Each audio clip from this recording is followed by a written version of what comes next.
বাংলাদেশ ব্যর্থ হয়েছে পাচার রোধ করতে, কিন্তু যেই মুহূর্তে অর্থটা দেশ থেকে বের হচ্ছে, কেন বের হতে পারছে, তার কারণ হচ্ছে it is being welcomed in some countries. যখন টাকাটা সেই দেশে যাচ্ছে, ভেরি সিম্পল জিনিস, ওইটা অবৈধভাবে যাচ্ছে, কিন্তু সেখানে তা সত্ত্বেও খুব কুইকলি এটা কিন্তু বৈধতা পাচ্ছে, পাচারকৃত অর্থ ফেরত আনতে হয়।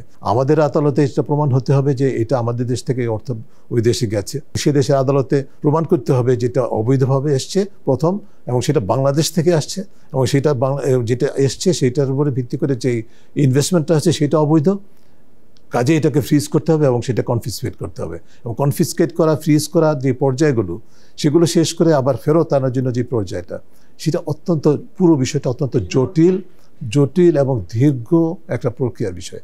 যতই যুক্তরাজ্য বলছে যে আমরা সহায়তা করতে চাই বাংলাদেশ, কিন্তু ওরা কিন্তু জানে at the end of the day এটা ওদের সংশ্লিষ্ট কর্তৃপক্ষের চোখের সামনে হয়েছে, ওদের অংশগ্রহণে হয়েছে, এবং এটা জানে যেটা ওদের দেশের টাকা। এখন তারা তাদের দেশে এখন যেটা বৈধ টাকাটা হয়েছে সেটা আমাদের দেশে চট করে দান ছিল হয়ে ফেরত পাঠাবে, সেটা ভাবাটা কঠিন। যে পরিমাণ অর্থ বিদেশে পাচার হয় globally, it's a huge industry, কিন্তু তার মাত্র 1% ফেরত আসে।